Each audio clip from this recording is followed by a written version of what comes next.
Dear students, once again I am Sudhir Kumar in front of you with further topic of the chapter Trade and Territory. Right?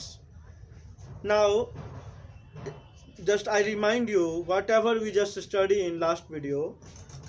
Dear students, if we talk about the last few videos, then we just study that how the different regions are just annexed by the Britishers by hook and crook, right? Earlier we just study the different policies or diplomatic policies just introduced. Now whenever in one sphere the East India Company were just working for annexing different regions, in another sphere they were just working for providing a new system of administration, right? As you know, day by day the Britishers just annexing more and more regions, so there was need of a uniform ruling system, as the Britishers can rule in different territory uniformly with a proper system which will provide a lot of income and smooth running of the government, as slowly and gradually they will just get the income, right?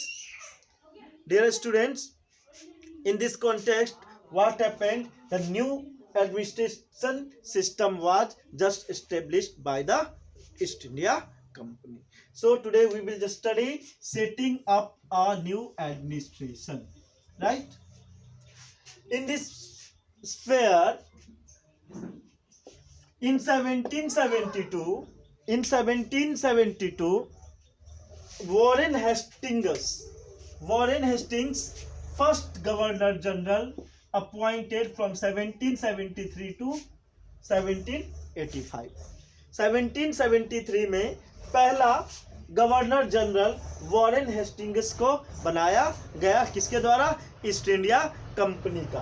तब तक का conditions अगर हम देखें तो east India company के हाथों में बंगाल के रूलिंग के अलावा मद्रास और बॉम्बे भी इसके कब्जे में आ गया, राइट? कहता है so now there is need of a proper uniform ruling system for the Bengal, Madras and Bombay, right? There was need of a uniform ruling system for Bengal, Madras and Bombay, right? Dear students, if we talk about the first Governor General, he just played very crucial role in the expansion of the company power. Company acquired power not only in Bengal but also in Bombay and Madras. As I told you, इस समय तक आते आते east India company ने बंगाल के अलावा मद्रास और बॉम्बे में भी अपना पोजीशन को, अपने होल्ड को स्ट्रॉन्ग कर लिया था. British territory was broadly divided into administrative unit. इसलिए अब जब वॉरेन हेस्टिंग्स जब वहां पर गवर्नर जनरल बना तो पूरे सिस्टम पर एक सही रूप से रूलिंग करने के लिए उसने क्या किया? अपने जीते हुए सारे एरियाज का या इंडिया का जो भी रीजन्स ईस्ट इंडिया कंपनी के हाथों में आया था उसको वो 3 अलग अलग प्रेसिडेंसी में बांट दिया. तो 3 अलग अलग प्रेसिडेंसी में जो बांटा वो एक था बंगाल, दूसरा मद्रास और तीसरा बॉम्बे, ठीक है? और प्रत्येक प्रेसिडेंसी पर रूलिंग करने के लिए एक एक गवर्नर को अपॉइंट कर दिया गया. याद रखना है कि प्रत्येक प्रेसिडेंसी के लिए केवल गवर्नर होता था, ठीक? और प्रत्येक प्रेसिडेंसी को रूल कौन करता था? गवर्नर. अब यहां से देखते हैं, अब ये इसका मतलब 3 प्रेसिडेंसी था और 3 प्रेसिडेंसीज के कितने गवर्नर होंगे? 3 गवर्नर होंगे. मतलब ये तीनों एरिया के गवर्नर्स को जो का जो सुप्रीम कमांडर जो था वो सुप्रीम कमांडर गवर्नर जनरल होता था, जो मतलब ईस्ट इंडिया कंपनी का कंप्लीट रूलिंग के लिए जो ऑफिसर्स अपॉइंट होते थे, जो कंप्लीटली क्या कहलाते थे, गवर्नर जनरल कहलाते थे, right. And governor general was ruling for monitoring the ruling of the different governors just governing in different 3 presidencies, right? So this system was just introduced for their annexed regions.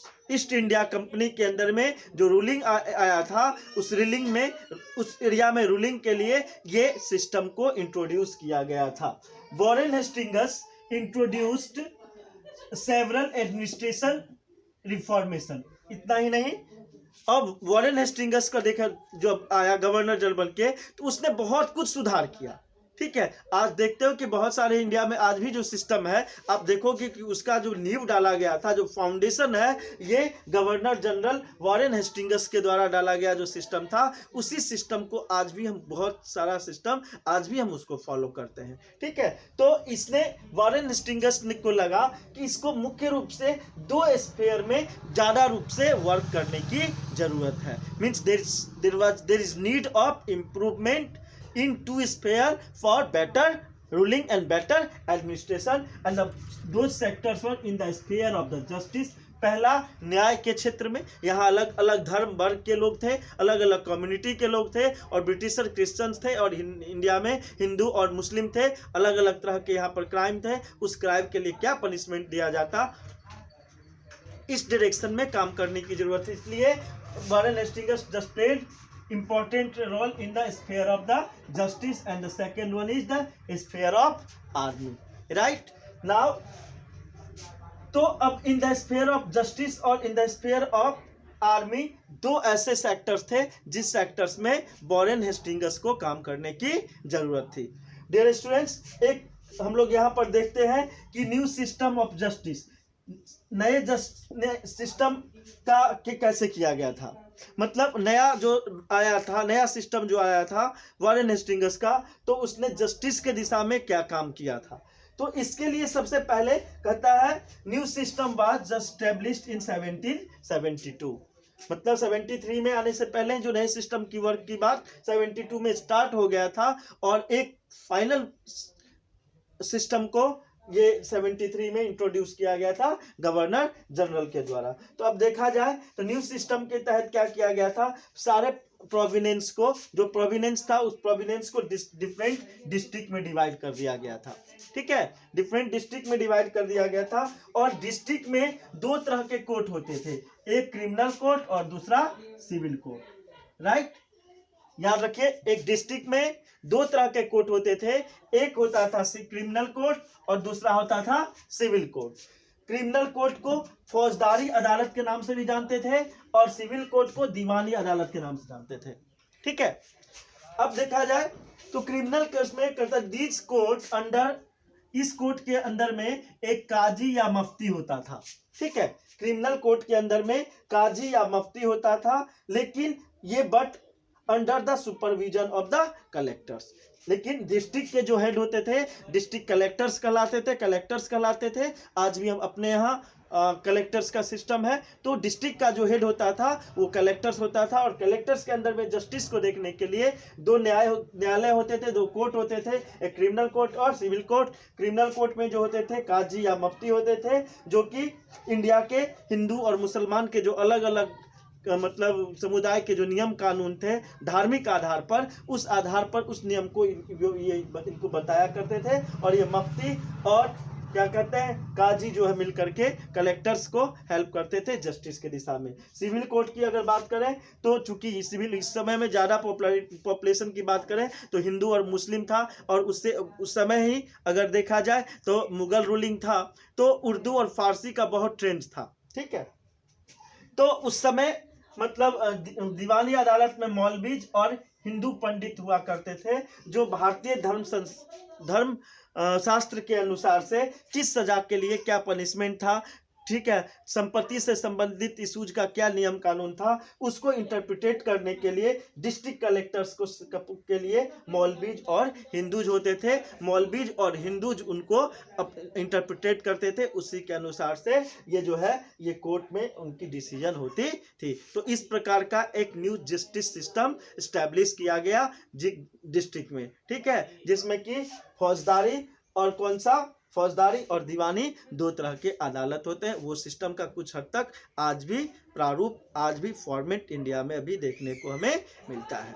ठीक है dear students, तो furtherly हम लोग अगले topic में देखेंगे कि ये जो सिस्टम जो बना था, न्यू एडमिनिस्ट्रेटिव सिस्टम जो आया था, क्या ये न्यू एडमिनिस्ट्रेटिव सिस्टम से सारे लोग सही थे या सिस्टम सही ढंग से चल रहा था, एंड गवर्नर जनरल और the district collectors was not facing any type of problem what क्या कुछ था, उसको हम लोग देखेंगे आने वाले नेक्स्ट वीडियो में। तब तक के लिए thank you, have a nice day, bye bye.